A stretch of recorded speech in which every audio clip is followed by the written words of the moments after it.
فلما احس عیسیٰ منہم الکفر، اب پھر دیکھیے وہی درمیانی وقفوں کو چھوڑتے ہوئے یہ دعوت میں کتنا عرصہ لگا، کئی سال کے بعد اب مخالفت ہوئی، اور مخالفت ہوئی ان کے علماء کی طرف سے۔ یہود کے جو علماء تھے شدید ترین مخالفت انہوں نے کی، ان کی مسندوں کو خطرہ ہو گیا، ان کی چودراہٹیں جو ہے وہ خطرے میں پڑ گئیں، تو انہوں نے مخالفت کی۔ اور اس وقت تک ظاہر بات ہے کہ یہودیوں پر ان کے علماء کا جو ہے اثر و رسوخ بہت زیادہ تھا۔ فلما احس عیسیٰ منہم الکفر، جب عیسیٰ نے محسوس کیا ان سے کفر کی شدت کہ اب یہ مخالفت پر تل گئے، قال من انصاری الی اللہ، تو انہوں نے ایک پکار لگائی، ایک ندا دی، ایک دعوت عام دی، کون ہے جو میرے مددگار ہے اللہ کی راہ میں؟ یعنی اب جو کشاکش ہونے والی ہے، جو تصادم ہونے والا ہے، اس میں ایک حزب اللہ بنے گی اور ایک حزب الشیطان ہوگا، کون ہے جو میرا مددگار ہو الی اللہ، اللہ کے کام میں۔ یہی اصل اساس ہے دین میں کام کرنے کے لیے کہ اسی بنیاد پر کوئی شخص اٹھے کہ میں دین کا یہ کام کرنا چاہتا ہوں، کون ہے جو میرا ساتھ دے۔ یہ ایک بالکل طبعی طریقہ ہوتا ہے جماعت سازی کا، ایک داعی اور داعی پر اعتماد کرنے والے، داعی سے اتفاق کرنے والے لوگ اس کے ساتھی بن جاتے ہیں۔ ساتھی اس کے ذاتی اعتبار سے نہیں ہوتے، اس کی حکومت قائم کرنے کے لیے نہیں، اللہ کی حکومت قائم کرنے کے لیے، اس کی سرداری کے لیے نہیں، اللہ تعالیٰ کے دین کے غلبے کے لیے۔ قال الحواریون نحن انصار اللہ، کہا حواریین نے کہ ہم ہیں اللہ کے مددگار۔ حواری جو ہے اصل میں اس کے معنی ہے دھوبی، جو کپڑے کو دھو کر صاف کر دیتا ہے۔ یہ لفظ پھر آگے بڑھا ہے اپنے کردار کو صاف کرنا، اپنے اخلاق کو صاف کرنا، لیکن چونکہ حضرت مسیح علیہ السلام کی بہت سی جو تبلیغ تھی وہ گلیلی جھیل کے کناروں پر ہوتی تھی۔ اب وہاں ظاہر بات ہے جھیل جو ہے بڑی تھی، وہ سمندر کی طرح ہے، جھیل نہیں ہے، بہت بڑی جھیل ہے، تو وہاں وہ کبھی دھوبی ہوتے تھے، ان میں تبلیغ کرتے تھے، کہیں مچھیرے ہوتے تھے مچھلیاں پکڑنے والے، جا کے انہیں تبلیغ کرتے تھے کہ اے مچھلیوں کے پکڑنے والوں، مچھلیوں کا شکار کرنے والوں، آؤ کہ میں تمہیں انسانوں کا شکار کرنا سکھاؤں۔ اور ان دھوبیوں میں تبلیغ کی ہے، تو ان میں سے کچھ لوگ جو ہیں انہوں نے اپنے آپ کو پیش کر دیا۔ قال الحواریون نحن انصار اللہ آمنا باللہ، ہم ایمان لائے اللہ پر، واشہد بأننا مسلمون، تو آپ بھی اب گواہ رہیے گا کہ ہم اللہ کے فرمانبردار ہیں۔ ربنا آمنا بما انزلتا، اے رب ہمارے ہم ایمان لے آئے اس پر جو تو نے نازل فرمایا،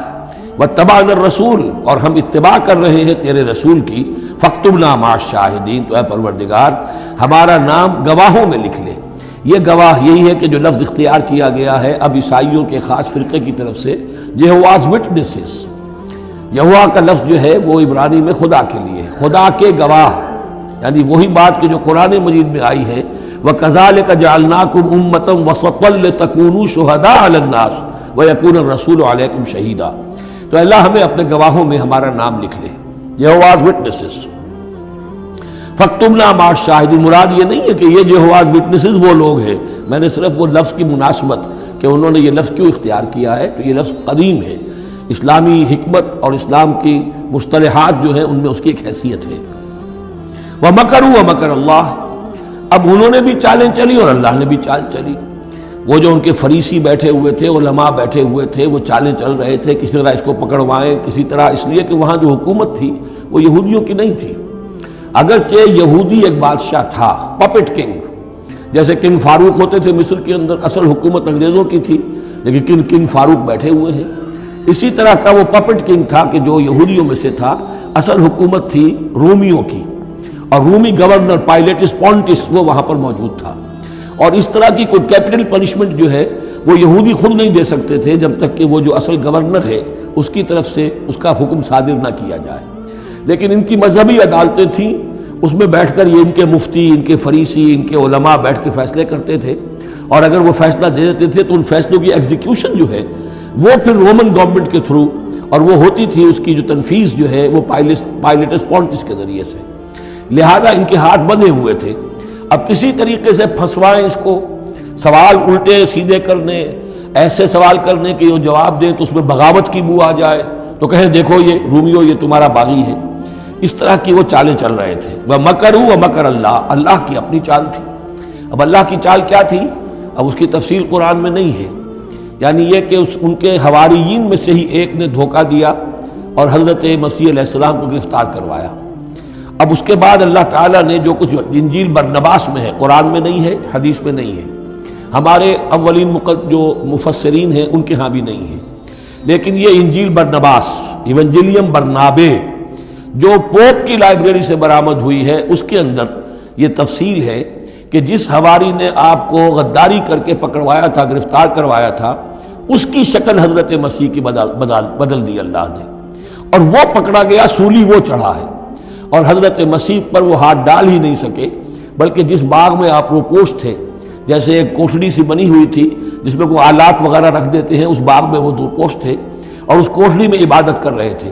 باقی جو ان کے حواری ہیں 12 وہ باہر تھے۔ اس وقت وہ سٹک گیا، ایک شخص وہاں سے چپکے سے گیا کہ اب میں پکڑواؤں گا، اور جا کر جو ہے وہ سپاہیوں کو لے آیا، رات کے وقت قندیلیں لے کر آئے، اس نے کہا میں اندر جاؤں گا، جسے میں کہوں اے ہمارے استاد بس پکڑ لینا وہی مسیح ہے، اس لیے کہ رومیوں کو کیا پتا تھا وہ مسیح کون ہے، وہ تو یہودی ہے، لہذا جیسے ہمارے ہاں پولیس والوں کو کیا پتا ہے وہ آئے ہیں، آئیڈینٹیفائی کون کرے گا، تو اس نے کہا کہ میں کہوں گا اے میرے آقا میرے استاد بس پکڑ لینا۔ اب یہ جب اندر داخل ہوا تو جیسے ہی کمرے میں داخل ہوا، اس کوٹھڑی میں اس کی چھت پھٹی، 4 فرشتے نازل ہوئے، حضرت مسیح کو لے کر وہ چلے گئے، اور اس شخص کی شکل جو ہے وہ بدل دی گئی حضرت مسیح والی۔ اب یہ گھبرا کر باہر نکلا تو دوسرے حواریین جو تھے انہوں نے کہا اے ہمارے استاد، اور ادھر سے وہ سپاہی جو ہیں داخل ہو گئے، انہوں نے اسی کو قابو کیا، سولی وہ چڑھا ہے اصل میں، حضرت مسیح نہیں۔ لیکن یہ ساری تفاصیل جو ہیں یہ قرآن میں بھی نہیں ہے، حدیث میں بھی نہیں ہے۔ جب حدیث میں نہیں ہے، قرآن میں نہیں ہے، تو ہمارے مفسرین کے پاس بھی نہیں ہو سکتی تھی، لیکن یہ کہ یہ شہادت جو ہے یہ در حقیقت انہی کے گھر سے ہمیں ملی ہے، اور یہ پوری طریقے سے فٹ ان کرتی ہے، پوری طریقے سے قرآن کا جو بیان ہے اس میں یہ پوری طرح فٹ ہوتی ہے۔ وَمَكَرُوا وَمَكَرَ اللَّهُ، انہوں نے اپنی سی چالیں چلی، اللہ نے اپنی چال چلی، وَاللَّهُ خَيْرُ الْمَاكِرِينَ، اور اللہ تعالیٰ جو ہے وہ بہترین چال چلنے والا ہے۔